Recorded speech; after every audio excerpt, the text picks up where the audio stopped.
அனைவருக்கும் வணக்கம், வாழ்த்துக்கள். கடவுள் கொடுத்த இந்த நல்ல தருணத்துக்காக நன்றி உணர்வோடு, மகிழ்ச்சியோடு.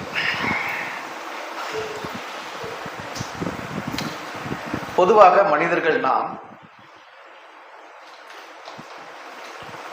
கடவுள் பற்றிய நம்பிக்கையில் இருக்கிறோம் அல்லது கடவுள் பற்றிய மறுப்பில் இருக்கிறோம். கடவுள் உண்டு என்று சொல்வதும் நம்பிக்கைதான், கடவுள் இல்லை என்று சொல்வதும் நம்பிக்கைதான்.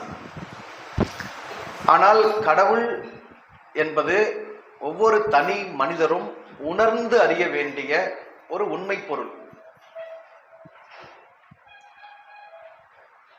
உலகத்தின் மூத்த குடியாகிய தமிழ்குடி இந்த இறை உண்மையை பல்வேறு கோணங்களில், பல்வேறு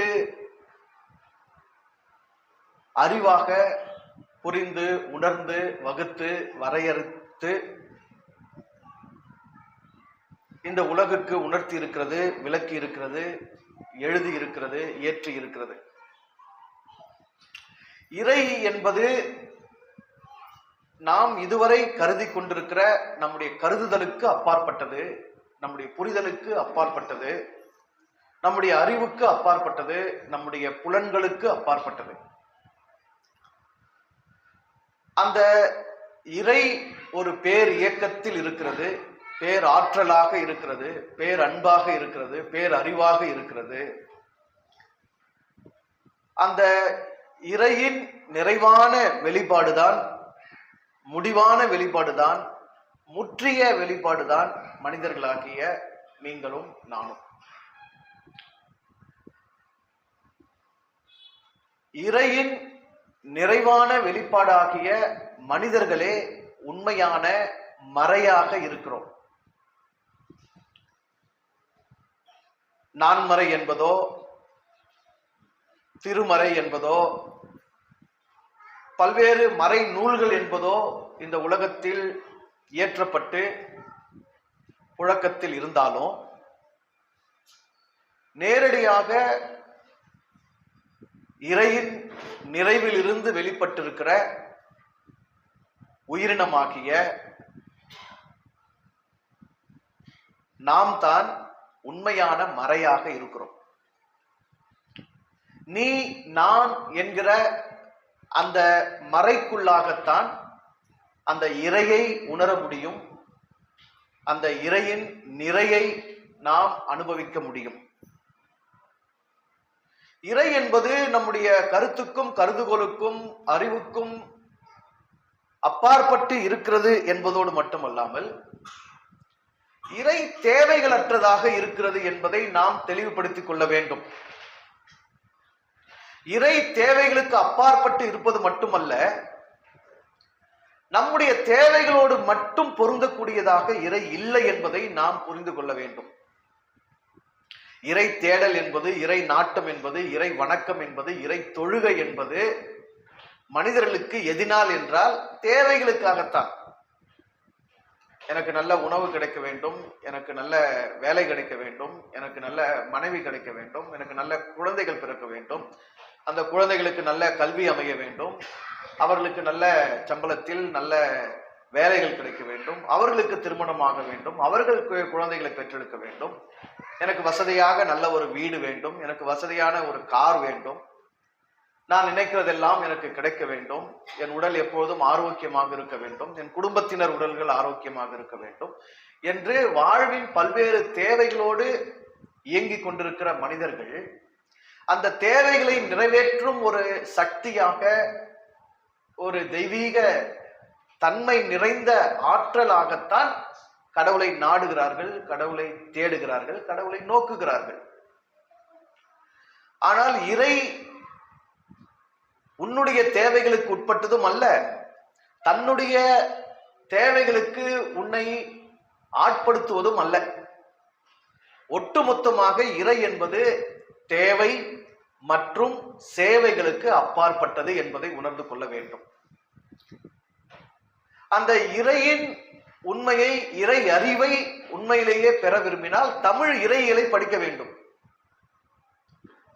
ஏற்கனவே தமிழ் இறையியல் கல்வி படிக்க துவங்கி இருக்கிற மாணவர்களுக்கு கடந்த வாரத்தில் இறை என்பது உண்மையிலேயே என்ன என்பதை பற்றிய ஒரு சின்ன ஒலிக்கீற்று வீச தொடங்கி இருக்கும். தேவைகளுக்கு அப்பாற்பட்டு மனிதன் என்பதினாலே, மனித உயிரினம் என்பதினாலே, அறிவு உயிரினம் என்பதினாலேயே அந்த ஆறாவது அறிவுக்கான உணவு எது என்பதை உணர்ந்து இறையியலை கற்க வேண்டுமே தவிர, பயில வேண்டுமே தவிர, புரிந்து கொள்ள வேண்டுமே தவிர, மற்றபடி இறை உன்னுடைய தேவைகளோடும் அல்லது தன்னுடைய தேவைகளோடு உன்னையும் பொருத்தி கொள்வது இறையியலும் அல்ல, இறைவனும் அல்ல என்பதை உணர்ந்து கொள்ளுங்கள். அப்படியானால் ஏன் இறைவனை மனிதர்கள் தொழுகை செய்கிறோம் என்றால், தொழுகை என்பதே மனிதனுடைய பயத்தின் விளைவாகவும் நன்றியுணர்வினால் எழுகிற பக்தியின் விளைவாகவும் மனிதனுக்குள் துவங்கிய ஒரு நிலைப்பாடுதான் இறை தொழுகை என்பது. தனக்கு மிஞ்சிய தன்னுடைய அறிவுக்கும் ஆற்றலுக்கும் அப்பாற்பட்ட நிலையில் தன்னை அச்சுறுத்திய அனைத்து பெரும் பூதங்களையும் கண்டு மனிதன் பயம் கொள்ள தொடங்கினான். அந்த பயத்தின் விளைவாக அவன் அதற்கு அடிபணிந்து அதனை ஆராதிக்க, அதனை பூசிக்க, அதனை தொழுது கொள்ள, அதனை வணங்க, அதற்கு அர்ச்சனைகள் செய்ய அவன் தொடங்கினான். அதோடு கூட தன்னுடைய வாழ்வுக்கு மிகவும் நெருக்கமாக இருந்து தன்னுடைய வாழ்வியல் இயக்கத்துக்கு பயன்பாடுகளாக இருக்கக்கூடிய பெரும்பூதங்களை, இயற்கையின் இயக்கங்களை, உயிரின ஆற்றலை உணர்ந்து கொண்ட மனிதன் அவைகளுக்கு நன்றியுணர்வு தெரியப்படுத்த வேண்டும் என்கிற வகையில் பக்தி கொள்ள துவங்கினான். பயமும் பக்தியும் மனிதன் இறைவனை தொழுது கொள்வதற்கான காரணங்கள் ஆயின. ஆனால் இறைவன் ஒருபோதும் தொழுகையை எதிர்பார்த்து நிற்பவன் அல்ல. இறைக்கு உன் தொழுகை தேவையில்லை என்பதை முதன்மையாக உணர்ந்து கொள்ள வேண்டும். உன்னை படைத்த கடவுளுக்கு உன்னுடைய வணக்கம் தேவையற்றது. உன்னுடைய தொழுகை அவசியமற்றது. அதனை நாடியும் இல்லை, அதனை விரும்பியும் இல்லை, அதனை எதிர்பார்த்தும் இல்லை. அதனை பற்றிய எந்த விதமான உணர்வும் உணர்ச்சியும் தேவையும் இறைமைக்கு இல்லவே இல்லை என்பதை நீ உள்வாங்கிக் கொள்ளத்தான் வேண்டும். தேவைகளும் சேவைகளும் அற்றது அல்லது தேவைகளுக்கும் சேவைகளுக்கும் அப்பாற்பட்டு பேர் இயக்கத்தில் இருப்பது இறைமை. இறைமை என்பதை தமிழ் கூறும் நல்லுலகம் சிவம் என்று வெளிப்படுத்தி இருக்கிறது. அந்த சிவம் பேர் இயக்கத்தில் இருக்கிறது. பேர் இயக்கத்தில் இருக்கக்கூடிய அந்த சிவத்தை, அந்த அடக்கத்தை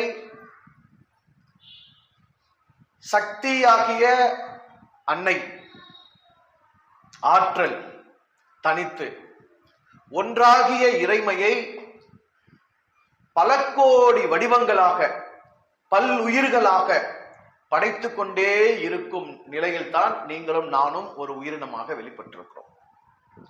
இறையின் இயக்கம், இறையின் வெளிப்பாடு, இறையின் செயல்பாடு என்பதே பன்முகத்தன்மை என்பதை உள்வாங்கிக் கொள்ளுங்கள். இறையின் இயக்கம், இறையின் செயல்பாடு என்பதே பன்முகத்தன்மை. ஒவ்வொன்றிலும் பன்முகத்தன்மையை இறைமை வெளிப்படுத்திக் கொண்டே இருக்கிறது.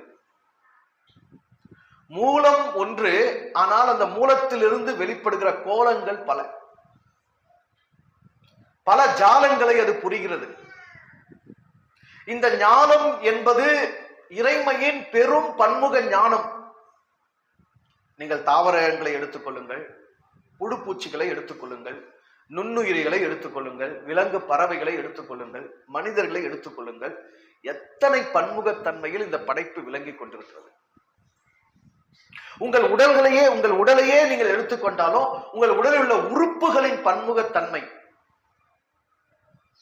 ஐம்புலன்கள் என்று சொல்லுகிறோம். அந்த 5 புலன்களுடைய வடிவம், அதனுடைய நிறம், அதனுடைய செயல்பாட்டு திறன், அவைகளுக்கான நோக்கம், அவைகளுக்கான பயன்பாடு, அவைகளுக்கான செயல்கள் அத்தனையும் எவ்வளவு வேறுபட்டு இருக்கிறது என்பதை பாருங்கள். உங்களுடைய கைகளிலே 5 விரல்கள் இருக்கிறது. 5 விரல்களையும் பாருங்கள், அதனுடைய பன்முகத்தன்மையை நோக்குங்கள். கட்டை விரல் என்கிறோம், ஆள்காட்டி விரல் என்று சொல்லுகிறோம், மோதிர விரல் என்று சொல்லுகிறோம், நடுவிரல் என்று சொல்லுகிறோம், சுண்டு விரல் என்று சொல்லுகிறோம். அந்த விரலின் தன்மையை பாருங்கள். எதுவுமே ஒன்றோடு ஒன்று சமமானதாக இல்லை, ஒன்றுக்கொன்று ஒப்பானதாக இல்லை.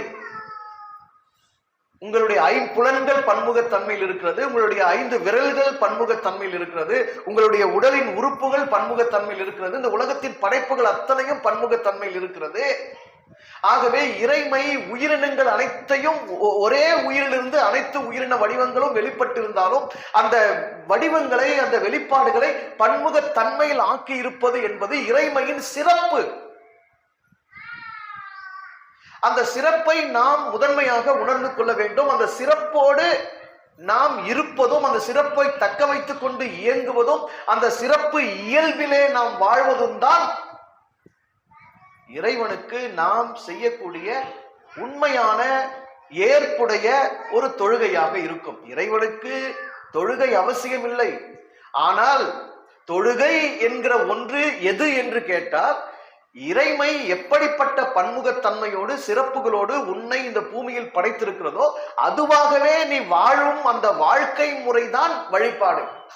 ஆகவே தான் உங்களுக்கு நான் தொடர்ந்து சொல்லிக் கொண்டிருக்கிறேன், வாழ்க்கை பாடு எதுவோ அதுவே வழிபாடு. வாழ்தலே வழிபடுதல். வாழ்தலுக்கு புறம்பானது எதுவும் வழிபடுதல் கிடையாது. வாழ்க்கை பாடுக்கு அப்பாற்பட்டது எதுவும் வழிபடுதல் கிடையாது. தொழுகை என்பது ஒரு தொழில் செய்தல். செய்யும் தொழிலெல்லாம் தொழுகைதான் என்னும் போது வாழ்வதற்கு நாம் செய்கின்ற அத்தனையும் தொழுகைதான். நீ வாழும் முறை யாவும் தொழுகைத்தான். ஆனால் அந்த வாழும் முறை, அந்த வாழ்க்கை பாடு, அந்த வாழ்தல் என்று ஒன்று இருக்கிறது அல்லவா, அந்த வாழ்தல் இறைவனை போல, உன்னை படைத்தவனை போல, அதனுடைய இயக்கத்தை போல ஒரு பேரறிவோடு, பெரும் ஆற்றலோடு, குறிப்பாக இறைமை என்பது ஒரு பெரும் சுதந்திரத்தில் இருக்கிறது. இறைவனை யாரும் ஆட்டுவிக்க முடியாது, அடக்கி வைக்க முடியாது, கட்டுப்படுத்த முடியாது, ஆக்கிரமிப்பு செய்ய முடியாது, அதிகாரம் செலுத்த முடியாது, அடிமைப்படுத்த முடியாது. உன்னுடைய விருப்பத்துக்கு, படைப்புகளின் விருப்பத்திற்கு அது இணங்கி ஆடாது. ஆட்டுவித்தலுக்கும், அடிமைப்படுத்தலுக்கும், ஆக்கிரமிப்பு செய்தலுக்கும், அதிகாரப்படுத்துதலுக்கும் அப்பாற்பட்டு ஒரு தன்னியக்கத்தில், தன் சுதந்திரத்தில், தன் விருப்பத்தில், தன் மையத்தில், தன்னில் தானே நிலை கொண்டு, தான் தோன்றியாய் சுயம்புவாய் இருந்து தன்னிலிருந்து அனைத்தையும் வெளிப்படுத்தி கொண்டிருக்கிற ஒரு பேர் இயக்கம் இறைமை என்பதை நீ உணர்ந்து கொண்டால், அதனுடைய வெளிப்பாடாக இந்த பிரபஞ்சத்தில், இந்த உலகத்தில் வெளிப்பட்டிருக்கிற உயிரினமாகிய நீங்களும் நானும் எப்பொழுது உன்னுடைய என்னுடைய வாழ்வை இறைவன் எப்படிப்பட்ட பன்முகத்தன்மையில் வெளிப்படுத்தியிருக்கிறானோ அதன்படி முழு சுதந்திரத்தில், விடுதலையோடு, தன்னுணர்வோடு, தன்னிலை இழக்காமல் நாம் வாழ்கிறோமோ அந்த வாழ்க்கை முறைதான் மெய்யான வழிபாடு ஆகிறது. இன்னும் குறிப்பா நேரா சொல்லணும்னா, அடிமைகளின் ஆராதனை ஆண்டவனுக்கு ஏற்புடையது அல்ல. அடிமைகள் ஆண்டவனை ஆராதனை செய்ய அருகதையற்றவர்கள்.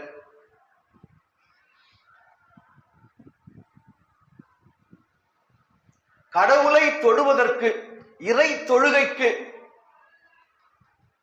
ஒரு தகுதி இருக்க வேண்டும் என்றால் அந்த தகுதி நீ சுதந்திரவாதியாக இருக்க வேண்டும், நீ விடுதலை அடைந்த ஒரு உயிரினமாக இருக்க வேண்டும்.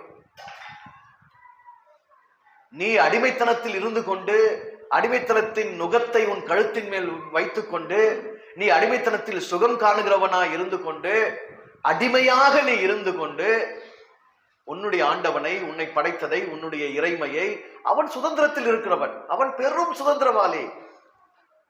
அவன் தானாகவே இருக்கிறவன். அவனுடைய ஒரு துளி நீ, அவனுடைய ஒரு வெளிப்பாடு நீ. அவனை உணர வேண்டும், அவனை புரிய வேண்டும், அவனை இணைய வேண்டும், அவனை போற்ற வேண்டும், அவனை புகழ வேண்டும், அவனை வாழ்த்த வேண்டும், அவனை வணங்க வேண்டும் என்றால் அடிமையின் உணர்வில் இருந்து அது வரக்கூடாது, சுதந்திர உணர்வில் இருந்து அது வர வேண்டும், விடுதலை உணர்வில் இருந்து அது வெளிப்பட வேண்டும். விடுதலையும் சுதந்திரமும் முழுமையாக அனுபவிக்கிறவர்கள் எவர்களோ அவர்களே அவர்களை படைத்த இறைவனுக்கு மெய்யான தொழுகையை செய்கிறவர்கள்.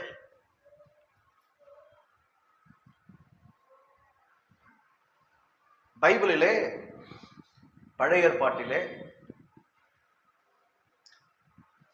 இஸ்ரேல் மக்கள் எகிப்து தேசத்திலே அவர்கள் குடிபுகுந்து அங்கே அவர்கள் அடிமைகளாக்கப்பட்டு ஏறக்குறைய 430 ஆண்டுகள் அடிமை இனமாக அங்கு துன்பப்படுகிறார்கள்.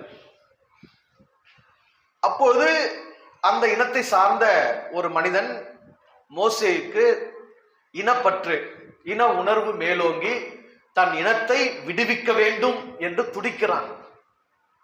அந்த துடிப்பினாலே ஒருவனை அவன் கொலை செய்து விடுகிறான். ஒரு எகிப்தியனை, தன் இனத்தானை கொன்றவனை இவன் கொலை செய்து விடுகிறான். அந்த கொலை குற்றம் கண்டுபிடிக்கப்பட்டால் தனக்கு தண்டனை கிடைக்குமே என்று பயந்து அவன் நாட்டை விட்டு தூர ஓடி போகிறான். ஓடி போனவன் 40 ஆண்டுகள் தன் இன விடுதலைக்காக தன்னை தயார்படுத்திக் கொள்ளுகிறான். 40 ஆண்டுகள் தன்னுடைய இன விடுதலைக்காக தன்னை தயார்படுத்திக் கொண்டு தன்னுடைய மக்களை விடுதலை செய்ய வேண்டும் என்று அடிமைப்படுத்தி இருக்கிற அந்த அரசனிடத்திலே அவன் உரிமையை வேண்டி, அந்த மக்களுடைய விடுதலையை வேண்டி பேசும்படி போகிறான். அப்படி போகும்போது அவன் முன்வைக்கிற கருத்து என்னவென்று பார்த்தால், என் மக்களை விடுதலை செய்ய என்று என் கடவுள் சொல்லுகிறார். என் குலதெய்வம், என் குலக்கடவுள், எங்கள் இனக்கடவுள் என் மக்களை விடுதலை செய்ய வேண்டும் என்று கேட்கிறார். ஏனென்றால் அவர்கள் எனக்கு தொழுகை செய்ய வேண்டும், ஆராதனை செய்ய வேண்டும். எனக்கு அவர்கள் ஆராதனை செய்வதற்கு அவர்களை விடுதலை பண்ணி இந்த தேசத்திலிருந்து வெளியே அனுப்பு என்று கேட்கிறார்.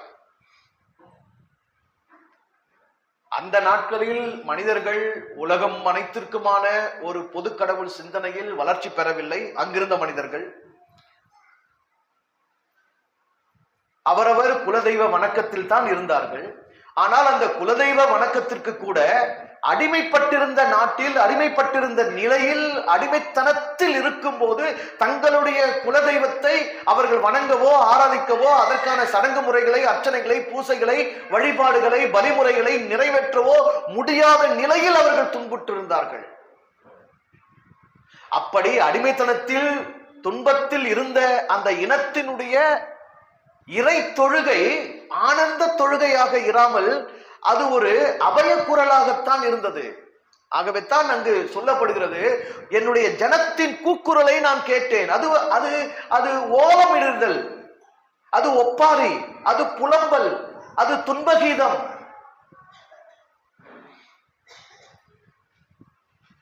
இறைமை இன்பத்தில் இயங்கிக் கொண்டிருக்கிறது, அனைத்திலும் இன்பம் விளங்கி கொண்டிருக்கிறது. ஆனால் அடிமைப்பட்டிருக்கும் இனம் அந்த இறைமையை எப்படி இன்பத்தில் ஆராதிக்க முடியும், இன்பத்தில் தொழ முடியும்? ஆக அந்த மக்களுடைய குரல் துன்பக் குரலாக இருந்தது. அந்த துன்பக் குரல் இன்பக் குரலாக மாற வேண்டும் என்றால், அந்த துன்பத் தொழுகை இன்பத் தொழுகையாக மாற வேண்டும் என்றால் அவர்களுக்கு தேவையானது முதன்மையாக அடிமைத்தனத்திலிருந்து விடுதலை. அடிமைத்தனத்திலிருந்து விடுதலை பெறாத எந்த இனமும் தங்களை படைத்த கடவுளை இன்பமாக, முழுமையாக, நிறைவாக தொழுகை செய்ய முடியாது.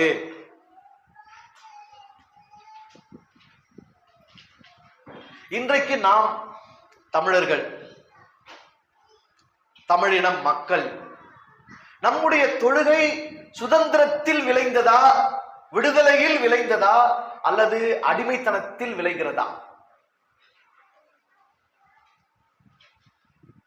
நாம் நம்மை தமிழர்கள் என்று உணர்கிறதை விட, தமிழ் இனம் என்று புரிந்து கொண்டதை விட, தமிழர்கள் தமிழ் இனம் என்று நாம் நம்மை அடையாளப்படுத்திக் கொள்வதை விட நம்மை நாம் இந்தியர்கள் என்று நம்புகிறோம். தமிழ்நாடு என் தேசம் என்பதை விட இந்தியா என் தேசம் என்றுதான் நாம் கற்பிக்கப்பட்டிருக்கிறோம். புறத்தே இருந்து நாம் பிறந்ததில் இருந்து இந்த பொய்மை, இந்த பொய் பிம்பம் நம் மீது சுமத்தப்பட்டு கொண்டே இருக்கிறது. பிள்ளைகளை பள்ளிக்கூடத்துல போய் விட்ட உடனே முதன்மையா அவங்க கத்துக்கிற விஷயம் என்ன? இந்தியா என் தாய்நாடு, இந்தியா என்னுடைய தாய்நாடு.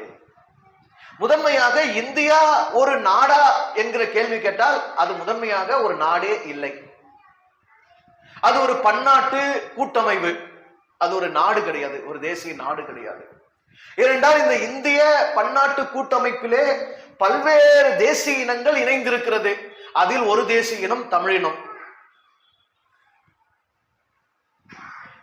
இந்தியா என்னும் இந்த நாட்டிலே, இந்திய தேசம் என்கிற இந்த நாடு ஒரு சிறைக்கூடமாக இருக்கிறது. இந்த சிறையிலே பல்வேறு தேசிய இனங்கள் அடிமைப்பட்டிருக்கிறது. அதிலே தமிழினமாகிய நாமும் அடிமைப்பட்டு இருக்கிறோம். நாம் இந்தியர் என்று நம்மை சொல்லிக் கொள்ளும் வரை, இந்தியா என் தாய்நாடு என்று நாம் சொல்லிக் கொள்ளும் வரை நாம் இந்திய பன்னாட்டு அமைப்பின் அடிமைகளாக இருக்கிறோம். அடிமைகளுக்கு பிரச்சனையே முதன்மையா என்னன்னா, அடிமைகள் தங்களை அடிமைகள் என்று தெரிந்து கொள்வது இல்லை என்பதுதான். அடிமைகளாக இருப்பது கூட தவறு இல்லை, நான் அடிமையாக இருக்கிறேன் என்பதை தெரியாமல் இருப்பது மிக பெரும் தவறு. அது மிகப்பெரிய பாதிப்பு. எப்பொழுது நான் அடிமையாக இருக்கிறேன் என்று என்னுடைய அடிமைத்தனத்தை நான் ஒத்துக்கொள்ளுகிறேனோ அப்பொழுதுதான் அந்த அடிமைத்தனத்தில் இருந்து நான் விடுதலை அடைவதற்கு என்ன செய்ய வேண்டும் என்கிற தேவையும் யோசனையும் எனக்கு தோன்றும். ஆக உண்மையிலேயே நாம் உணர்ந்து கொள்ள வேண்டியது, இந்தியா என்னுடைய தாய்நாடு அல்ல, தமிழ்நாடு என்னுடைய தாய்நாடு. இந்தியா என்னுடைய தேசிய இனம் அல்ல, தமிழினம் என்னுடைய தேசிய இனம். இறைவன் இந்த பிரபஞ்சத்தில், இந்த உலகத்தில் என்னை ஒரு உயிரினமாக வெளிப்படுத்தியிருக்கிறார். உலகத்தில் பல கோடி மனிதர்களை உயிரினமாக வெளிப்படுத்தியிருக்கிறார். அவருக்கு தாய்மொழி அளிக்கப்பட்டிருக்கிறது. அவரவர் ஒரு தனி இனமாக, தனி கலாச்சார பண்பாடுகளோடு ஆங்காங்கு வாழும்படி அவர்கள் செய்யப்பட்டிருக்கிறார்கள். இந்த பன்முகத்தன்மையை இறைமை ரசித்து மகிழ்கிறது அப்படின்னு நம்ம புரிஞ்சுக்கணும். அது ரசிக்கிறதா, அது மகிழ்கிறதா, அது விரும்புகிறதா என்பதற்கு அப்பாற்பட்டு அப்படிப்பட்ட ஒரு விருப்பம், அப்படிப்பட்ட ஒரு செயல் விளைவு வினை தேவை இருப்பதனால்தான் இவ்வாறு பல கோடி மனிதர்கள் பல்வேறு நாடுகளாக, பல்வேறு கலாச்சார பண்பாடுகளோடு, பல்வேறு தேசிய இனங்களாக, மொழிகளாக, நிறங்களாக உலகமெங்கிலும் வாழும்படி படைக்கப்பட்டிருக்கிறார்கள். இப்படி உலகமெங்கிலும் வாழ்ந்து கொண்டிருக்கிற இந்த மனிதர்களை எல்லாம் ஒரே சீருடையில், ஒரே கலாச்சாரத்தில், ஒரே பண்பாட்டில், ஒரே ரூபாய் புழக்கத்தில், ஒரே விதமான சந்தை பொருளாதாரத்தில், ஒரே விதமான வாழ்க்கை முறையில், சீருடை தன்மையில் ஒன்று சேர்ப்பது என்பதுதான் இறைமையின் பன்முகத்தன்மை படைப்பின் இயக்கத்திற்கும் இயல்பிற்கும் செயல்பாட்டிற்கும் விரோதமான சாத்தானின் செயலாக இருக்கிறது என்பதை நாம் உணர்ந்து கொள்ள வேண்டும். தமிழினம் என்றால் அந்த தமிழ் இனத்திற்கு என்று ஒரு மரபு வழி பண்பாடு விளைந்திருக்கிறது, கலாச்சாரம் விளைந்திருக்கிறது. அந்த மொழியின் செறிவு அங்கு விளைந்து அது பல்வேறு ஆக்கங்களை, மனிதர்களுடைய படைப்புகளை ஆக்கி இருக்கிறது. கருத்து விளைந்திருக்கிறது, சித்தாந்தம் விளைந்திருக்கிறது, இங்கு ஏகப்பட்ட இலக்கியங்கள் விளைந்திருக்கிறது. இவைகளோடு இந்த இனம், இந்த அறிவு செறிவோடு, இந்த வாழ்வியல் முறைகளோடு, இந்த நிலத்தோடு, இதில் விளைந்த உணவுகளோடு, இங்கு ஏற்பட்ட கலாச்சார பண்பாடு மரபுகளோடு இது செழித்து வாழ்வதுதான், வளர்ந்து நிலைப்பதுதான் இந்த உலகமெங்கும் அந்த மனம் வீச வேண்டும். அப்படி உலகில் எங்கெங்கு, எந்தெந்த நாட்டில் எந்தெந்த கலாச்சாரம், பண்பாடு, மனித இனம், இலக்கியங்கள், மொழி, கருத்து, சித்தாந்தங்கள் இருக்கிறதோ அவைகள் அவ்வாறே ஆங்காங்கு இருக்க வேண்டும். அதனுடைய வாசம் உலகமெங்கிலும் வீச வேண்டும். இப்படி பல்வேறு மனம் வீசுதல், பல்வேறு கருத்து பரவல், பல்வேறு நிறங்களாக, பல்வேறு தன்மைகளாக, பன்முக நிலையில் இந்த மனித இனம் காணப்பட்டாலும் எந்தவித வேற்றுமையும் இல்லாமல் ஒருவரை ஒருவர் மதித்து அன்பு செலுத்தி வாழக்கூடிய தன்மையில் தான் இந்த இயக்கம் இருக்க வேண்டும்.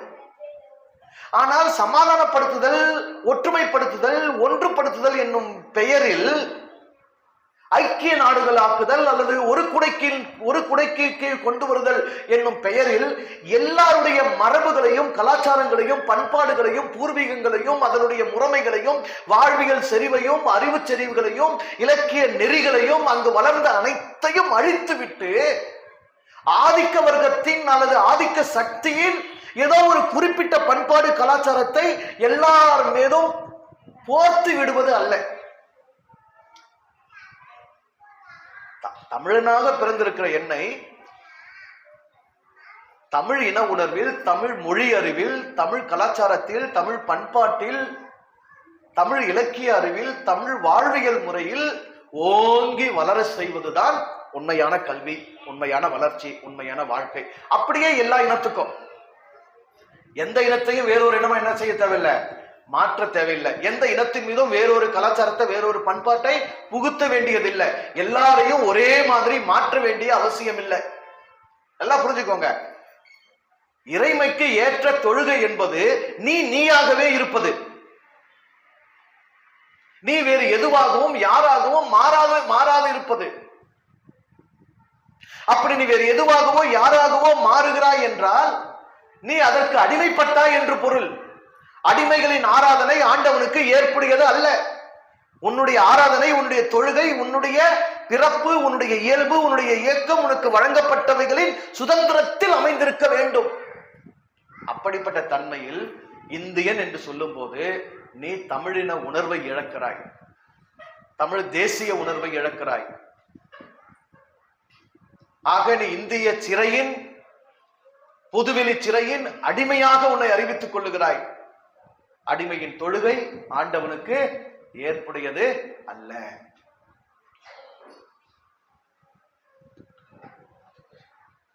இங்கே தமிழர்கள் பல்வேறு மதம் சார்ந்திருக்கிறோம். இந்து மதம் சார்ந்து தொழுகை நடைபெற்றுக் கொண்டிருக்கிறது. சைவம், வைணவம், இன்னும் அதிலே பல உட்பிரிவுகள், அதற்கான கோவில்கள். ஆனால் உண்மையிலேயே அங்கு தொழுகை அந்நியர்களால், பார்ப்பனர்களால் தொழுகை நிறைவேற்றப்படுகிறது, செய்யப்படுகிறது. அந்நிய மொழியில் சமஸ்கிருதத்தில் அங்கு மந்திரங்கள் ஓதப்படுகிறது. தமிழன் அங்கு தொழுகைக்கு, வணக்கத்திற்கு கோவிலிலே போய் கும்பிடுகிறான்.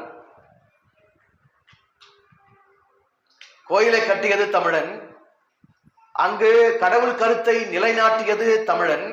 ஆனால் அங்கு செய்யப்படுகிற பூசை புனஸ்காரங்கள் அந்நியர்களால் அந்நிய மொழியில் செய்யப்படுவதனாலே அந்த தொழுகை ஒரு அடிமையின் தொழுகையாகிறது. புரியுதா உங்களுக்கு? ஏனென்றால் உன்னுடைய கடவுளை உன்னுடைய கோயிலில், உன்னுடைய மொழியில், உன்னுடைய உணர்வில், உன்னுடைய உண்மையில் நீ புரிந்து உணர்ந்த கருத்தில் இருந்து, உன்னுடைய வாழ்வியல் முறைமையில் இருந்து நீ புரிதலோடு அந்த தொழுகையை செய்யவில்லை. உன்னுடைய தொழுகையில் உணர்வும் இல்லை, உன்னுடைய தொழுகையில் உண்மையும் இல்லை, உன்னுடைய தொழுகையில் புரிதலும் இல்லை. புரிதலற்ற, உண்மையற்ற, உணர்வற்ற அந்த தொழுகை உன்னை அந்நியப்படுத்துகிறது. உன்னை இறைமையின் அந்த இயக்கத்திற்கு தூரப்படுத்துகிறது. நீ சுதந்திரவாளியாக அங்கு இராமல், நல்லா புரிஞ்சுக்கோங்க, உன்னை அந்நியப்படுத்தணும்.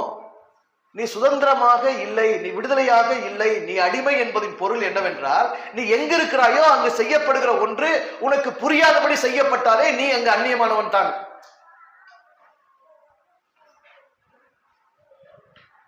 நேற்று மீன் கடைக்கு போனோம். விலை கேட்கும் போது நம்ம இடத்துல தமிழ்ல சொல்றான். என்ன விலைக்கு கொடுக்கணும்னு முடிவு பண்ணும்போது அவங்க ரெண்டு பேரும் வேற மொழியில பேசிக்கிறாங்க, வேற வார்த்தைகளை பேசிக்கிறாங்க. என்ன சொல்ல வராங்க? இதற்கு என் மொழிக்கு, என் வியாபாரத்துக்கு நாங்கள் எங்களுக்குள் புழங்கிக் கொள்ளுகிற இந்த வார்த்தைகள் உனக்கு தேவையற்றது. நாங்கள் இதில் உன்னை இணைத்துக் கொள்ளவில்லை. இது உனக்கு தெரியக்கூடாது. நீங்கள் எங்களுக்கு தூரமானவர்கள். ஆக இது உங்களுக்கு உடன்பட்டது அல்ல. இது ஒரு அந்நியப்படுத்துதல் தானே. அப்படி நான் கோயிலில் போய் நிற்கிறேன், என் இறையை வணங்கும்படி நிற்கிறேன். அங்கே ஒரு மந்திரம் ஓதப்படுகிறது, ஒரு மொழியில் அங்கு மந்திரம் ஜெபிக்கப்படுகிறது. ஆனால் எனக்கு புரியவில்லை. என்ன ஓதுறானே எனக்கு தெரியல, என்ன மந்திரம் சொல்றான்னு தெரியல, என்ன ஸ்லோகம் சொல்றான்னு தெரியல. கல்யாணம் நடக்குது, அங்க மந்திரம் ஓதுறா எனக்கு தெரியல. காரியம் நடக்குது, அங்க மந்திரம் ஓதுறா எனக்கு தெரியல. எல்லாவற்றிலேயும் என் உணர்வுக்கும், என் உண்மைக்கும், என் கருத்துக்கும், என் புரிதலுக்கும் நான் தூரப்படுகிறேன். நீ அடிமை, உனக்கு இது விளங்க வேண்டியது இல்லை. நாங்கள் கடவுளுக்கு நெருக்கமானவர்கள். ஆகவே என்னுடைய கோயிலில் என்னுடைய கடவுளுக்கு அவன் நெருக்கமானான், என்னுடைய கோயில் என்னுடைய கடவுளுக்கு நான் அந்நியமாகிவிட்டேன். காரணம் என்ன? இது என்ன? இது எதனை உணர்த்துகிறது? தமிழர்கள் இந்து மதத்தில் இருப்பவர்கள் அடிமைகள் என்று உணர்த்துகிறது. தமிழர்கள் இந்து மதத்தில் இருப்பவர்கள் அடிமைகள் என்று உணர்த்துகிறது. அடிமைகளின் ஆராதனை ஆண்டவனுக்கு ஏற்புடையது இல்லை. அடிமை தொழுகைக்கு தகுதியானவனே இல்லை. ஏனென்றால் உன்னை படைத்தது சுதந்திரமாய் இருக்கிறது. உன்னுடைய தொழுகை உன்னுடைய சுதந்திரத்திலிருந்து வருகிறதா? உன்னிலிருந்து வருகிறதா? உன் உணர்விலிருந்து வருகிறதா? உன் அறிவிலிருந்து வருகிறதா? உன் கருத்திலிருந்து வருகிறதா? உன் மண்ணிலிருந்து விளைந்திருக்கிறதா? உன் இனத்திலிருந்து உனக்கு வழங்கப்பட்ட அந்த பன்முகத்தன்மையின் தனி சிறப்புகளிலிருந்து தனித்தன்மையிலிருந்து விளைகிறதா? அவ்வாறு இல்லை. நீ உன்னுடைய இறை தொழுகையில் அந்நியப்படுகிறாய் என்றால் நீ ஒரு அடிமைத்தானே. முதலில் நீ விடுதலையாகு. இப்போது ஆண்டவனுக்கு தொழுகை முக்கியம் அல்ல, நீ விடுதலை அடைவதுதான் ஆண்டவனுக்கே முக்கியம். அவன் தனக்கான தொழுகையை உன்னிடத்தில் எதிர்பார்க்கவில்லை, உனக்கான விடுதலையை நீ அடைய வேண்டும் என்று அவன் உண்மையிலேயே விரும்புகிறான். சரி, இந்து மதத்துல சாதிய சிக்கல் இருக்குது, இந்து மதத்துல அறியாமை இருக்குது, மூட நம்பிக்கைகள் இருக்குது, பல்வேறு குழப்பங்கள் இருக்குது. பிற மதங்களுக்கு தமிழர்கள் மாறினோம், கிறிஸ்தவர்கள் ஆனோம், இஸ்லாமியர்கள் ஆனோம், பௌத்தர்கள் ஆனோம். என்ன நிலைமை அங்கே? ஒரு தமிழன் கிறிஸ்தவனானால் தாய்மொழியில் பாடல் பாடுகிறான், தாய்மொழியில் வழிபாடு நடத்துகிறான், தனக்கான ஆலயத்தை தனக்கான தொழுகை கூடத்தை அவனே நிர்ணயம் செய்து கட்டிக் கொள்ளுகிறான், உரிமையோடு தானே தலைவனாக அந்த பூசையும் நடத்துகிறான். இவைகளெல்லாம் சரி, விடுதலைத்தான், தேவைத்தான், சரியானதுதான். ஆனால் அவன் அங்கே வணங்கும் கடவுள் அந்நிய நாட்டு கருத்தாக இருக்கிறது.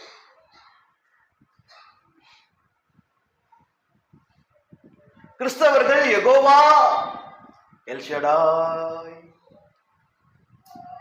ராஃபா, ஷம்மா என்று கூப்பிடும் போதெல்லாம், என்று வணங்கும் போதெல்லாம் அவர்கள் எபிரேய மொழியின் அடிமைகள் ஆகிறார்கள், இஸ்ரேல் நாட்டின் அடிமைகள் ஆகிறார்கள், யூதர்களின் அடிமைகள் ஆகிறார்கள். தங்கள் அறிவுக்கு, தங்கள் உணர்வுக்கு, தங்கள் மண்ணுக்கு, தங்கள் மொழிக்கு, தங்கள் இயல்புக்கு, தங்கள் இயக்கத்திற்கு அவர்கள் தூரப்பட்டு அந்நிய நாட்டின் இறை கருத்தை, குலக்கருத்தை, இறை நம்பிக்கையை இங்கு கொண்டு வருகிறார்கள். ஆக எந்த விதத்திலும் இங்கு இவர்கள் தூரப்பட்டவர்களே. ஏனென்றால் இவர்கள் யெகோவாவை கிறிஸ்தவர்கள் தெய்வமாக கடவுளாக வணங்குவார்கள் என்றால் அங்கே சொல்லப்பட்டிருக்கிறது, யெகோவா இஸ்ரேலர்களின் கடவுள், அவர்களின் குலதெய்வம்.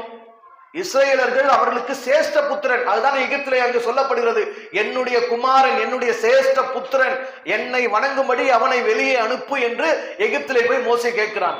நீங்கள் நான் தெரிந்து கொண்ட என்னுடைய சொந்த மக்கள், நீங்கள் இந்த உலகத்திலே என்னால் தெரிந்து கொள்ளப்பட்ட ஒரு தூய்மையான பரிசுத்தமான இனம், மற்ற உலக புறஜாதிகளை போன்றவர்கள் நீங்கள் அல்ல என்பதுதான் அவர்களுக்காக எழுதப்பட்டிருக்கிற வேத எழுத்தின் கருத்தின் மூலம். அப்படி இருக்கும்போது யூதர் அல்லாத இனமாகிய தமிழர்கள் கிறிஸ்தவர்களா மாறினாலும், கிறிஸ்தவர்களாக மாறி இஸ்ரேலின் தேவனை வணங்கினாலும் அங்கு இவர்கள் அந்நியர்கள் மட்டுமல்ல, அந்த இறை நம்பிக்கைக்கு, அந்த இறை கருத்துக்கு, அந்த இறையியல் அறிவுக்கு இவர்கள் அடிமைப்பட்டவர்கள். எபிரேய மொழிக்கு அடிமையாகிறார்கள், எபிரேய நாட்டுக்கு அடிமையாகிறார்கள்.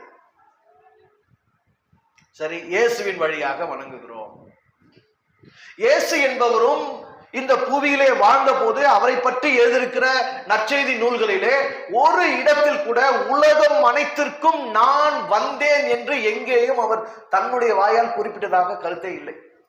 காணாமல் போன இஸ்ரவேல் வீட்டாரிடத்திற்கு அனுப்பப்பட்டேனே அன்றி வேறு எங்கேயும் போவதற்கு நான் வரவில்லை என்று சொல்லிவிட்டார். அவருடைய கருத்துக்கள் அங்கே சுழன்றது, அவருடைய கருத்துக்கள் அங்கே நிலைத்தது. இயேசுவின் வழியாக கிறிஸ்தவர்களாகி அதற்குள்ளே போனாலும் அந்த கிறிஸ்தவர்களின் நூலாகிய புதிய ஏற்பாடு கிறிஸ்தவர்களை காட்டு ஒலிவ மரம், யூதர் அல்லாத உலக மக்கள், தமிழ் மக்கள், தமிழ் கிறிஸ்தவர்களுக்கு பைபிளில் இருக்கிற இடம் என்ன? காட்டு ஒலிவ மரம். யூதர்கள் தான் நல்ல ஒலிவ மரம். யூதர்களை தவிர மற்ற உலக மக்கள் இயேசுவின் வழியாக உள்ள வந்தாலும் யார்தான்? காட்டு ஒலிவ மரம். அவர்களுக்கென்று ஒரு ராஜ்யம் அமைக்கப்படும். அந்த ராஜ்யத்துல கூட இவர்கள் இரண்டாம் தர குடிமக்களாக நிற்பார்களே தவிர, அடிமைகளாக இருப்பார்களே தவிர, அவர்களுக்கு வேலை செய்கிறவர்களாக இருப்பார்களே தவிர, இவர்கள் முதல் தரமான குடிமக்களாக யூதர்கள் பெறுகிற அளவுக்கு சம அளவிலான உரிமைகள் இவர்கள் நிற்க முடியாது. அவர்கள் வேறாக, அவர்கள் மரமாக இருப்பார்கள். நீங்கள் அதில் ஒட்ட வைக்கப்பட்ட ஒரு கிளையாகத்தான் இருக்க முடியும். அடிமைக்கு அவ்வளவுதான் இடம் கொடுக்க முடியும், அதுக்கு மேல இடம் கொடுக்க முடியாது. தமிழ் இன மக்கள் இந்து மதத்தில் இருந்தால் அவர்கள் ஆரிய பார்ப்பன அடிமைகளாக, இந்திய தேசிய அடிமைகளாக இருக்கிறார்கள். தமிழ் இன மக்கள் கிறிஸ்தவர்களானால் அவர்கள் எபிரேய மொழியின், எபிரேய நாட்டின், யூத மக்களின் அடிமைகளாக மாறுகிறார்கள். அடிமைகளின் ஆராதனை ஆண்டவனுக்கு ஏற்புடையது இல்லை. முதன்மையில் நீ விடுதலை ஆய்வா, இன விடுதலை பெறு, நீ விடுதலை பெறு. உன்னை நான் எங்க படிச்சேன்? உனக்கு என்ன மொழியை கொடுத்தேன்? உனக்கு என்ன பண்பாட்டு கொடுத்தேன்? உனக்கு என்ன கலாச்சாரத்தை கொடுத்தேன்? உன்னுடைய முன்னோர்களுக்கு என்ன அறிவை வழங்கின? அதுல நீ நில்லு, அந்த வாழ்வியல் முறையில நில்லு. நீ நீயாவே இரு. நீ எபிரேயனா மாறாத, நீ யூதனா மாறாத, நீ பார்ப்பனா மாறாத, நீ இவனாவும் அவனாவும் வேறு எவனாவும் மாறாத. உன்னை எங்க எப்படி படைச்சேனோ அப்படியே இரு. உன்னை எதுவாக செஞ்சேனோ அதுவாக நீ இரு. அந்த உயிரின தன்மையை, இந்த உயிரின இயல்பை நீ இழக்காதே. அந்த பன்முகத்தன்மையை இழந்து வேறு ஒன்றாக ஆகாதே. கிறிஸ்தவர்கள் ஆனாவே வெள்ளக்காரங்களாயிடுறாங்க பாத்தீங்களா? ஏனென்றால் அது வெறும் எபிரேய மொழி யூத மக்களுடைய அடிமைத்தனத்தை மட்டுமல்ல, ஐரோப்பிய அடிமைத்தனத்தையும் கொண்டு வந்து விட்டது. My Jesus, my Savior. வெள்ளக்காரன் துறதான் பியானோ போட்டு அப்படி அழுத்தி அப்படியே அப்படியா நின்னா. ஐரோப்பிய கலாச்சாரம், ஐரோப்பிய பண்பாடு, ஐரோப்பிய மொழியின் ஆளுமை, நீ அடிமைப்படுகிறாய். உன்னை இழக்கிறாய், உன் மொழியை இழக்கிறாய், உன் உணர்வை இழக்கிறாய், உன் சிந்தனையை இழக்கிறாய், உன் கருத்தை இழக்கிறாய், உன் மண்ணில் விளைகிற அனைத்தையும் நீ இழக்கிறாய். போலியை போர்த்திக் கொள்ளுகிறாய். தமிழர்கள் கிறிஸ்தவர்கள் ஆக்கும் போது வேற்று நாட்டு அடிமைகள். அதே தமிழர்கள் இஸ்லாம் மதத்துக்கு போனால் அல்லாஹ் யாரு யாரு? அது அரபு நாட்டு குலதெய்வம். முகமது நபி தன்னுடைய அரபு இன மக்களின் விடுதலைக்காக உருவாக்கிய ஒரு கருத்தியல், ஒரு இறை நெறியது. அந்த மண்ணுக்கு, அந்த மக்களுக்கு, அங்கு அவர்களுக்கு தேவைப்பட்ட வாழ்வியல் முறைக்கு, அவர்களுக்கான வெற்றிக்கு அது பெரிதும் உதவியது கூட. உருது மொழியை கற்க வேண்டும், அரேபிய மொழியை கற்க வேண்டும், 5 முறை விழுந்து விழுந்து தொழ வேண்டும், பல்வேறு சடங்குகளை நீ கடைபிடிக்க வேண்டும். உன்னை ஒரு தனி மனிதனாக வேற்று உடையில், மாற்று உடையில் உன்னை தனிமைப்படுத்தி ஒரு மத அடையாளத்தோடே நீ எப்போதும் காட்சியளிக்க வேண்டும். தமிழின உணர்வை இழக்க வேண்டும். இந்த மண்ணின் கலாச்சாரத்துக்கு நீ தூரப்பட வேண்டும், பண்பாட்டிற்கு நீ தூரப்பட வேண்டும், மரபு அறிவுக்கு நீ தூரப்பட வேண்டும். உன் இறையை உன் மொழியில் நீ கூப்பிட முடியாது, உன் இறையை உன் மொழியில் நீ தொழ முடியாது, இறையை உன்னுடைய உணர்வில், உன்னுடைய உண்மையில் இருந்து நீ தொழுகை செய்ய முடியாது. அரேபிய, உருது மொழியின் நாட்டின் அடிமையாகிறாய் நீ. அப்படியே தமிழன் பௌத்தத்துக்கு போனா புத்தர் என்பவரை நீ ஏற்க வேண்டும், அதனுடைய மொழியை நீ ஏற்க வேண்டும், அந்த கருத்தை நீ ஏற்க வேண்டும். அதற்கு உன்னை இறைவன் எங்கே, யாராக, எதுவாக படைத்தானோ அதனை எல்லாம் நீ இழந்துத்தான் செல்ல வேண்டும். இப்படித்தான் உலகம் எங்கிலும் எந்த மதம், எந்த இறை நம்பிக்கை, எந்த கருத்து, எந்த சித்தாந்தத்தை தமிழன் ஏற்றாலும் அந்த தொழுகை அடிமையின் தொழுகைத்தான்.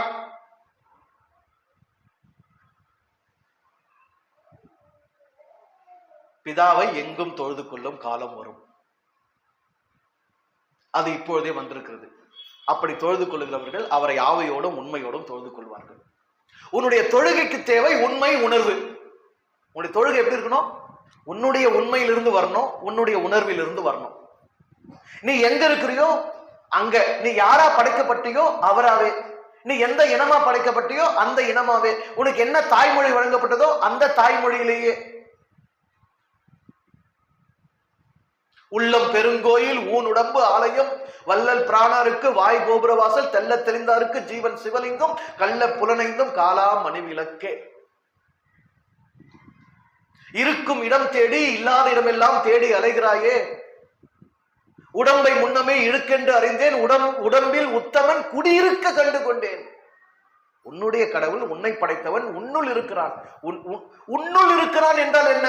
உன் மொழியாக அவன் வெளிப்படுகிறான், உன் கருத்தாக அவன் வெளிப்படுகிறான், உன் உணர்வாக அவன் வெளிப்படுகிறான், உன் உண்மையாக அவன் வெளிப்படுகிறான், உன் செயலாக அவன் வெளிப்படுகிறான், நீ செய்யும் செயல்களுக்கு சக்தியாக அவன் வெளிப்படுகிறான், உன் சுவாச காற்றாக அவன் வெளிப்படுகிறான். உன்னிலேயே அனைத்துமாக அவன் வெளிப்படும் போது அவனை ஏன் வேற்று மொழியில், வேற்று நாட்டில், வேற்று நம்பிக்கைகளில், வேற்று மதங்களில், வேற்று கலாச்சார பண்பாடுகளில் தேடி அடிமைப்பட வேண்டிய அவசியம் என்ன? அப்படி அடிமைப்பட்டிருக்கிற மக்கள் எப்படி அவர்கள் உண்மையாக ஆண்டவரை தொழ முடியும்? அடிமையின் உணர்வில் இருந்து என்ன வரும்? அடிமை எப்படி சிறந்ததை அர்ப்பணிக்க முடியும்? அடிமைக்கு கொடுக்கிறதுக்கு என்ன இருக்கும்? அவனே அடிமை, அவனுக்கு கொடுக்கிறதுக்கு என்ன இருக்கும்? என்ன கொடுப்பான்? ஒரு அடிமை என்ன கொடுப்பான்? தன்னை தானே அவன் ஆளவில்லை, தன் நிலத்தில் அவன் தன்னை ஆட்சி செய்து கொள்ளவில்லை, தன் மீது தனக்கே அவனுக்கு சுதந்திரம் இல்லை.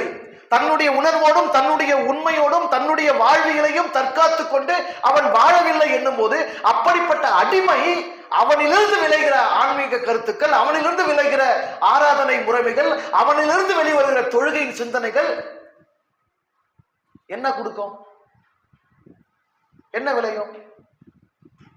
சுதந்திரத்தில் இயங்கிக் கொண்டிருக்கிற இறைவனை சுதந்திர சிந்தனையில் அல்லவா தொடர்பு கொள்ள வேண்டும். புரியுதா உங்களுக்கு? விடுதலை உணர்வில்லாமல் விளைகிற எந்த ஒரு கருத்தும், எந்த ஒரு புகழ்ச்சியும், எந்த ஒரு போற்றுதலும் புலம்பலாகத்தானே இருக்கும். போற்றுதலாக எப்படி இருக்கும்?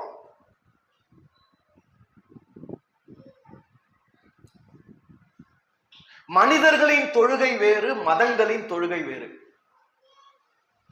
மனிதர்களின் தொழுகை இயல்பிலிருந்து, இயற்கையிலிருந்து, உண்மையிலிருந்து, உணர்விலிருந்து விளைவது. மதங்களின் தொழுகை நம்பிக்கையிலிருந்து, அடிமைத்தனத்தில் இருந்து, அதிகாரத்தில் இருந்து, திணித்தலின் வழியாக விளைவது. இயேசு நம் மீது திணிக்கப்பட்டவரே அன்றி நம்மிலிருந்து வெளிப்பட்டது அல்ல. அல்லாஹ் நம் மீது திணிக்கப்பட்டவரை அன்றி நம்மிலிருந்து வெளிவந்தது அல்ல. பார்ப்பனிய சித்தாந்தங்கள், கருத்துக்கள், மந்திரங்கள் நம் மீது திணிக்கப்பட்டவை அன்றி நம்மிலிருந்து விளைந்தவை அல்ல. திணிக்கப்பட்டதை ஏற்றுக்கொண்டு, ஒத்துக்கொண்டு, நம்பி, அதனை பற்றி கொண்டு அதிலே நாம் நிலைப்போமானால் நாம் அடிமைகளை அன்றி சுதந்திரவாளிகள், விடுதலை பெற்றவர்கள் அல்ல.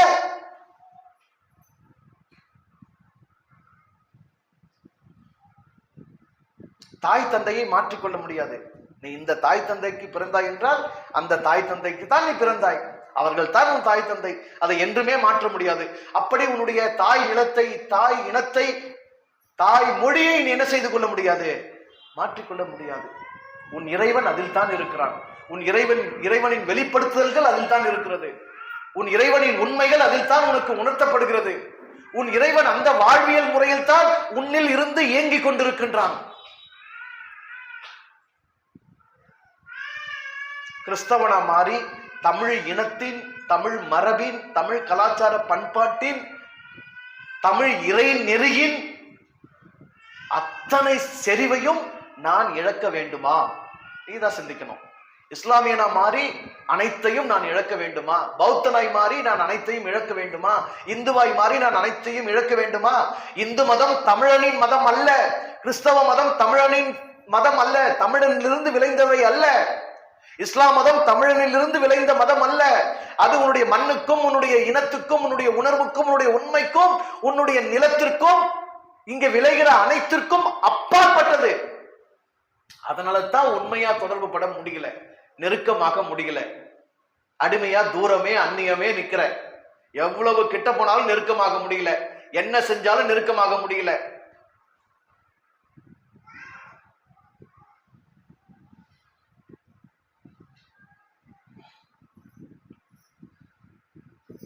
தேவையானது என்ன?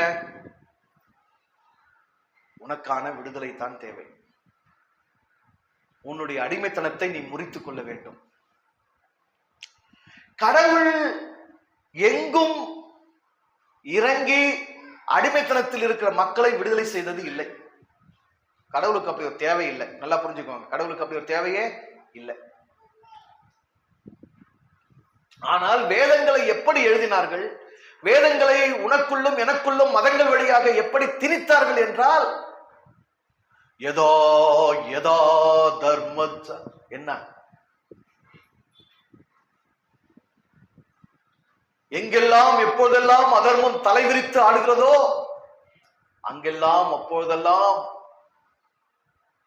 நான் பிறவி அவதாரம் எடுத்து நியாயம் வழங்கி அநியாயத்தை அழித்து தர்மத்தை நிலைநாட்டுவேன். யாரு? கிருஷ்ண பரமாத்மா. எகிப்திலே இஸ்ரேல் மக்கள் 430 ஆண்டுகள் அடிமைப்பட்டிருந்த போது யெகோவா தேவன் அங்கு இறங்கி 10 வாதைகள். என் ஜனங்களை அனுப்புறியா? என்னுடைய சேஷ்ட புத்திர இஸ்ரேல் மக்கள் அனுப்புறியா? ஏன் சேஷ்ட புத்திரனை நீ அனுப்பலனா உன் தலைச்சன் பிள்ளைகள், என் தலைச்சன் பிள்ளை இஸ்ரேல், அவனை நீ விடுதலை பண்ணி வெளியே அனுப்பணும்னா உன் தலைச்சன் பிள்ளைகள் நான் போட்டு தள்ளிடுவேன். யாரு? யெகோவா. அப்படியே போட்டு தள்ளி அந்த மக்களை வெளியே கொண்டு வந்துச்சு அவங்க எழுதி வச்சிருக்கிறாங்க. இதெல்லாம் படிச்சு இந்த நம்பிக்கையை நம்ம தலையில ஏத்தி ஏத்தி ஏத்தி ஏத்தி நாம என்ன ஆயிட்டோம்னா, முதல்ல நாம அடிமைங்கிறதையே உணர்ந்துக்கல. ஏன்னா அடிமை கருத்துக்களை தான் நம்ம ஏத்துக்கிட்டோம். அதனால நம்ம அடிமைங்கிறது உணரல. அப்படி அடிமைங்கிறது உணர்த்தப்பட்டாலும் அந்த விடுதலையை ஆண்டவன் வந்து தருவான்.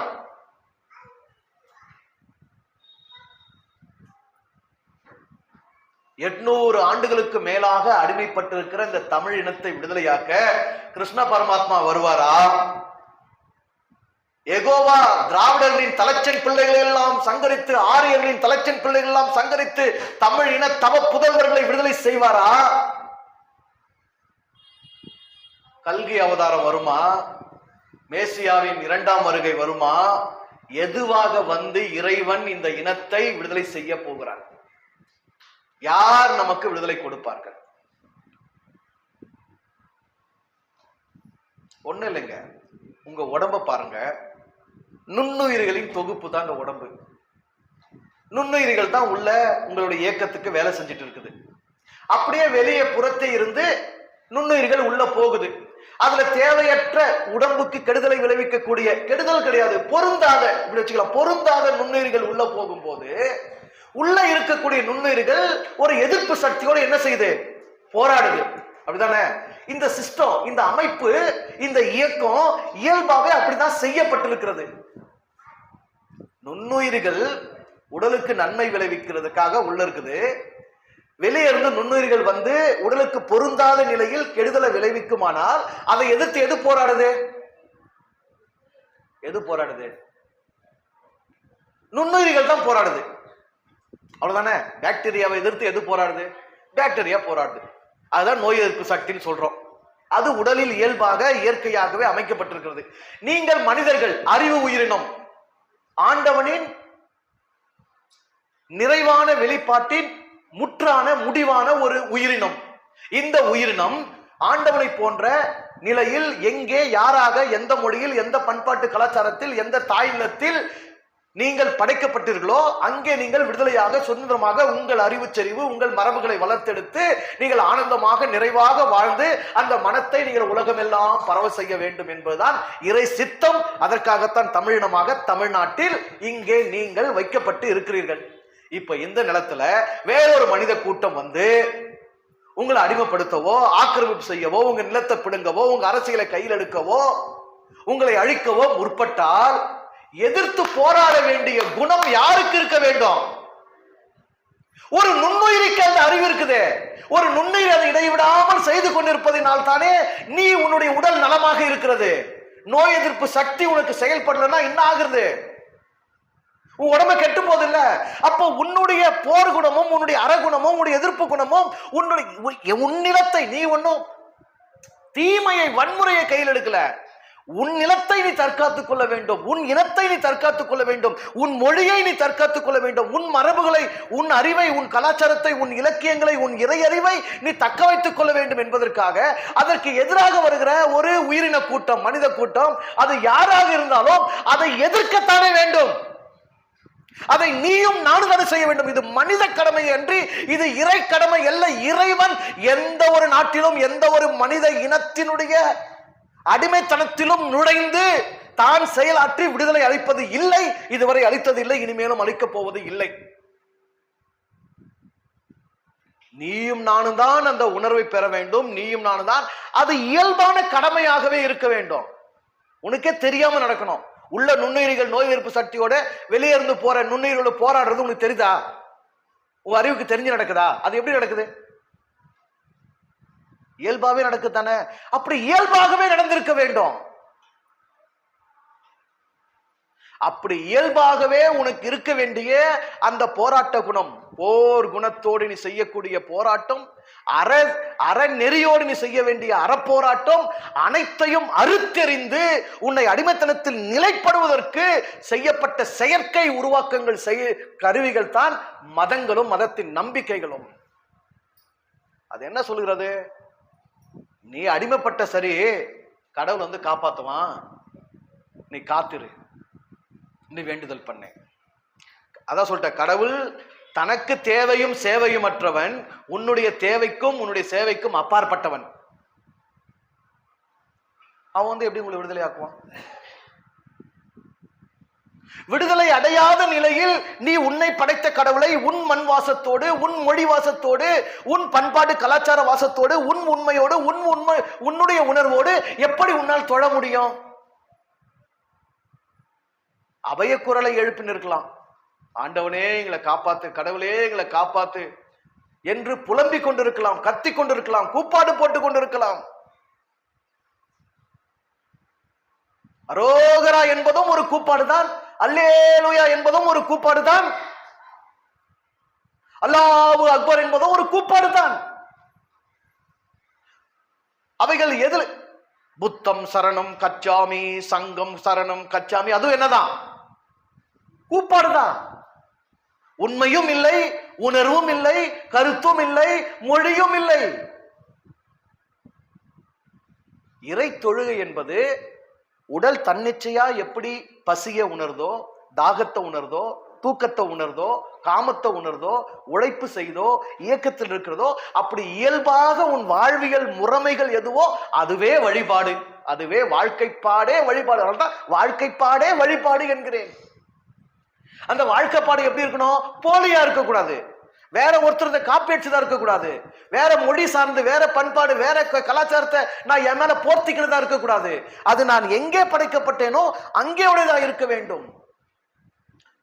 நீராறும் கடலொடுத்த நிலமடந்தை எழிலொழுகும், பாருங்க, சீராறும் வதனமென திகழ்குமரி கண்டமதில் தெக்கணமும் அதிசிறந்த தமிழர் நல் திருநாடும் தக்க சிறு திரை முதலும் தரிசனம் திலகமுமே அத்திலக வாசனை போல் அனைத்துலகும் இன்பமுற எத்திசையும் புகழ் மணக்க இருந்த பெரும் தமிழனெங்கே, எத்திசையும் புகழ் மணக்க. தென்னாடுடைய சிவனே போற்றி, என் நாட்டவர்க்கும் இறைவா போற்றி. தென்னாட்டில் உன்னை நாங்கள் சிவன் என்று அடையாளம் கண்டு கொண்டோம். பிற நாட்டில் என்னவென்று அழைக்கிறானோ அது அவன் மொழி, அவன் கலாச்சாரம், அவன் பாடு, அவனுக்கு வெளிப்பட்ட அறிவு. அதை நாங்கள் மறுக்கவில்லை, அதை நாங்கள் எதிர்க்கவில்லை. அவர்கள் அதனை கொண்டாடுகிறார்கள், நாங்கள் எங்களுக்கு வெளிப்பட்ட, எங்கள் மொழி வெளிப்பட்டதை கொண்டாடுகிறோம். இந்த வாசம் உலகம் எங்கும் வீசட்டும், அந்த வாசம் எங்களை வந்து சேரட்டும். நாங்கள் அனைத்தையும் அரவணைத்துக் கொள்வோம். ஆனால் அந்த வாசத்தை அரவணைப்பதற்காக எங்கள் வாசத்தை நாங்கள் இழக்க முடியாது. புரியுதா உங்களுக்கு? அந்நிய நாட்டின் மோகத்தில், அந்நிய மதங்களின் மோகத்தில், அந்நிய இடங்களில் விளைந்த இறை நம்பிக்கையின் மோகத்தில், உன்னுடைய நிலத்தில், உன்னுடைய மொழியில், உன்னுடைய நாட்டில், உன்னுடைய முன்னோர்களுக்குள் விளைந்த இறை நம்பிக்கையை, கருத்தை, வாழ்வியலை நீ இழப்பாயானால் அது மிகப்பெரிய அடிமைத்தனம். அந்த அடிமைத்தனத்திலிருந்து விளைகிற ஆராதனை ஆண்டவனுக்கு ஏற்புடையது அல்ல.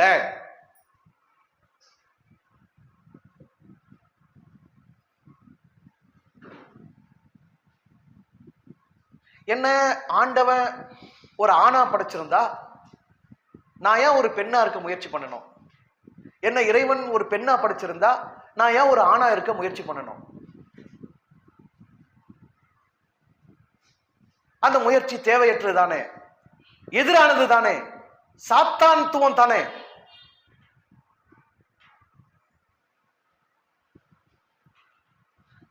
என்னவளும் இல்லை இந்த திருநாட்டில், ஏன் கையை ஏந்த வேண்டும் வெளிநாட்டில், ஒழுங்காய் பாடுபடு வயல் காட்டில், உயரும் உன்மதிப்பு அயல் நாட்டில்.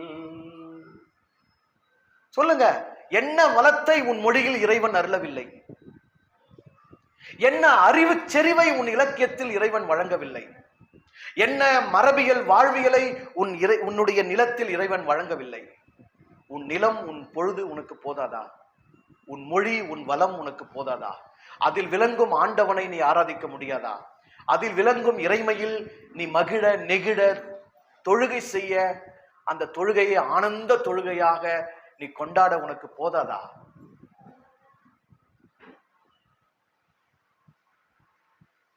மதங்களிலிருந்து, சாதிய வேறுபாட்டு மனப்பான்மையிலிருந்து விடுதலை அடையாத ஒரு இனம், ஒரு பொய்மையான தேசியத்தை தன் மீது சுமந்து கொண்டிருக்கிற ஒரு இனம், தான் எங்கே போய் நின்று கடவுளை தொழுகிறதோ அங்குள்ள மொழிக்கும் பூஜைக்கும் மந்திரங்களுக்கும் அப்பாற்பட்டு அடிமையாக நிற்கிற ஒரு இனம், தான் எங்கே கடவுளை தொழுகிறதோ அங்கே தொழப்படுகிற கடவுள் சிந்தனை, கருத்து வேற்று மொழியில், வேற்று நாட்டில் விளைந்ததாக இருக்கக்கூடிய ஒரு இனம், இவ்வளவு அடிமைத்தனத்தோடு இருக்கிற இனம் கடவுளை எப்படி தொழ முடியும்?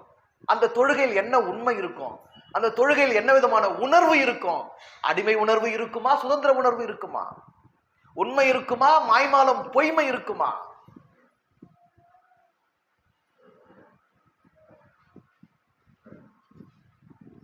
என் உயிரே, என் இறையே, என் சிந்தையே, என் அருளே, எந்தையே, எம்பிரானே, ஆண்டவா, என்னை படைத்தவா, என் கடவுளே, என் ஆக்கமே, என் ஊக்கமே என்று நீ அழைப்பதற்கும், யெகோவா ஷம்மா, ரப்பா, ருப்பா, சுப்பா, கப்பா என்று நீ கத்துவதற்கும், அல்லாஹ், குல்லா என்று நீ முழங்குவதற்கும் வேறுபாடு இருக்குமா இல்லையா?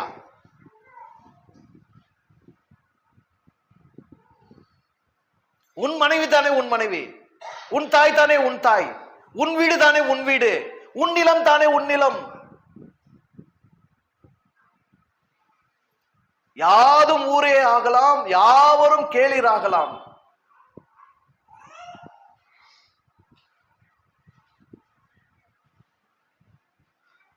ஆனால் அந்த உறவுகள் வேறு வேறு, அந்த ஊரும் வேறு வேறு. இது அரவணைப்பு மனப்பான்மை. ஆனால் உன்னுடைய விடுதலை என்பது, உன்னுடைய சுதந்திரம் என்பது உன்னை சார்ந்தது. உன் விடுதலை உன் கையில், உன் இனத்தின் விடுதலை உன் கையில், உன் மொழியின் விடுதலை உன் கையில், உன் நிலத்தின் விடுதலை உன் கையில். உன் நிலத்தில் உன்னை நீ ஆளவில்லை, புரிஞ்சுக்கோ. உன் நிலத்தில் உன்னை நீ ஆளவில்லை. உன் மொழியில் உனக்கு சிந்தனை இல்லை, உன் மொழியில் உனக்கு கல்வி இல்லை, உன் மொழியின் அறிவு உனக்கு இல்லை, உன் இலக்கியங்களின் அறிவு உனக்கு இல்லை என்னும் போது உன்னுடைய இறை அறிவு எப்படிப்பட்டதாக இருக்கும்? அந்த அறிவிலிருந்து விளைகிற ஆராதனை எப்படிப்பட்டதாக இருக்கும்? அடிமைத்தனமே, புரிஞ்சுக்கோங்க, அடிமைத்தனமே இறைவனை ஆராதிக்க உன்னை அருகதையற்றவன் ஆக்குகிறது. அப்ப நமக்கு என்ன தேவை? நமக்கு என்ன தேவை? விடுதலை தேவை. நான் சுதந்திரவாளியாகணும், நான் சுதந்திரப்படணும். என் நாட்டில், என் மொழியில், என் நிலத்தில், என் பண்பாட்டில், என் கலாச்சாரத்தில், என் அறிவில், என் மரபில், என் தொழுகை எனக்கானதாக இருக்க வேண்டும். என் மண்ணில் விளைந்த என் சித்தாந்தத்தில், என் இறையறிவில் என் இறை தொழுகை அமைய வேண்டும். அந்நிய கடவுளும் எனக்கு வேண்டாம், கடவுள் சிந்தனை நம்பிக்கையும் எனக்கு வேண்டாம். என்னுடைய கடவுளுக்கு அந்நிய மொழியில் அர்ச்சனையும் வேண்டாம். என்னை படைத்த என் இறைவனுக்கு என் மொழியிலேயே, என் உணர்விலிருந்து, என் உண்மையிலிருந்து அர்ச்சனை. இதற்கு தேவையானது விடுதலை, இதற்கு தேவையானது சுதந்திரம். தமிழினம் தன் அடிமைத்தனத்தை உணர்ந்து கொண்டே ஆக வேண்டும். நீ கிறிஸ்தவனாக இருந்தாலும் அடிமையாகத்தான் இருக்கிறாய், நீ இந்துவாக இருந்தாலும் அடிமையாகத்தான் இருக்கிறாய், நீ இந்தியனாக இருந்தாலும் அடிமையாகத்தான் இருக்கிறாய், நீ பௌத்தனாக இருந்தாலும் அடிமையாகத்தான் இருக்கிறாய், நீ இஸ்லாமியனாக இருந்தாலும் அடிமையாகத்தான் இருக்கிறாய், நீ சமணனாக இருந்தாலும் அடிமையாகத்தான் இருக்கிறாய். நீ தமிழனாக ஆனால் மட்டும்தான் உன் இறையை தொழ நீ விடுதலை அடைகிறாய்.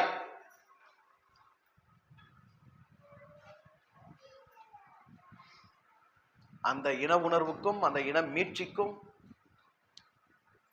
நீ திரும்பும் போதுதான் உண்மை உன்னிலிருந்து வெளிப்படுகிறது. நீ நீயாகவே, இறைக்கு அதுதான் விருப்பம். என்ன ஆணா இருக்குன்னு விரும்புனது யாரு? நானா அவனா?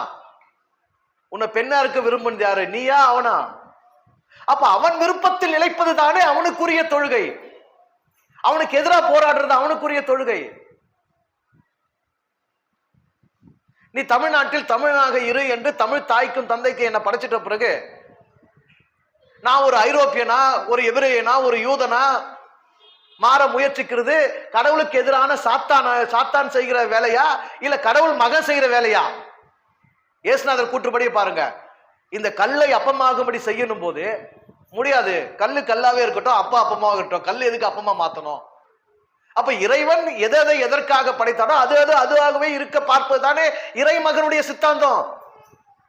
அவன் இதுக்காக படைச்சிருக்கும் போது வேற ஒண்ணா மாத்த முயற்சிக்கிறதுக்கு நான் யாரு?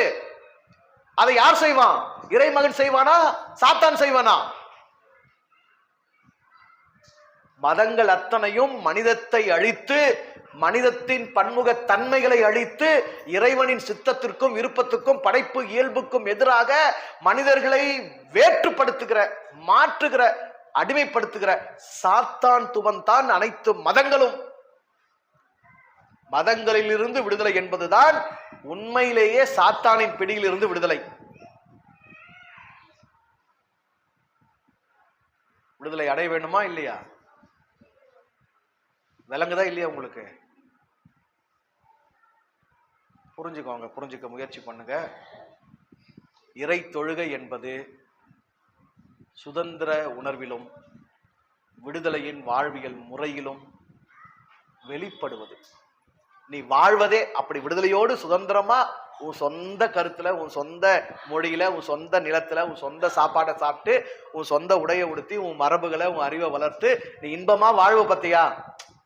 இன்பமா வாழும் பத்தியா? உன் நாட்டை நீ ஆட்சி செஞ்சு, உன் மொழியில நீ கல்வி கற்று, நீ உன்னை தற்காத்து கொண்டு, உன்னை எதிர்த்து, உன்னுடைய இனத்தை, உன்னுடைய மொழிகளை அழிக்க வருகிற எதிரிய நீ எதிர்த்து போராடி யாரையும் உள்ள விடாம நீ உன்னுடையதோடு புழங்கி வாழ்கிற பத்தியா?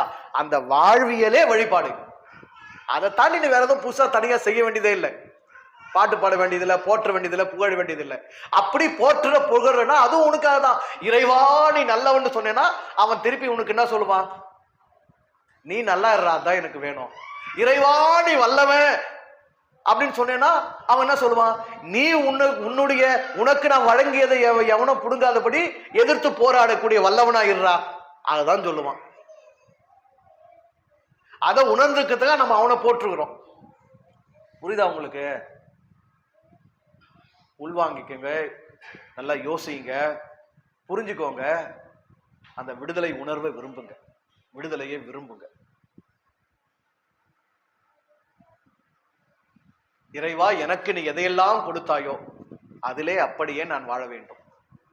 நீ கொடுக்காத எதுவும், என் மீது திணிக்கப்பட்ட எதுவும் எனக்கு வேண்டும். இந்த மதங்கள் அத்தனையுமே இங்கு இந்த மண்ணில் என்னை அடிமைப்படுத்தின அரசியல் ஆதிக்கத்தினால் என் மீது திணிக்கப்பட்டது என்பதை முதலாவது நீங்கள் ஒத்துக்கொண்டாலே போதும். பௌத்தமும் அப்படிதான் வந்தது, இஸ்லாமும் அப்படிதான் வந்தது, கிறிஸ்தவமும் அப்படிதான் வந்தது. இங்கு என்னை அடிமைப்படுத்தி ஆள வந்தவர்கள் என் மீது திணித்தார்கள். அரசியல் ரீதியான அடிமைத்தனம் முறிந்து விட்டது, ஆனாலும் ஆன்மீக ரீதியான அடிமைத்தனம் இன்னும் நிலைக்கிறது. இன்னைக்கும் நான் ஒரு வழியில யாருடைய அடிமை தான்? கிறிஸ்தவனா இருந்தா ஐரோப்பிய அடிமை, இஸ்லாமிய இருந்தா அரேபிய அடிமை, பௌத்தனா இருந்தா வடநாட்டுக்கார அடிமை. எப்படி இருந்தாலும் இன்னைக்கு அடிமை தான்.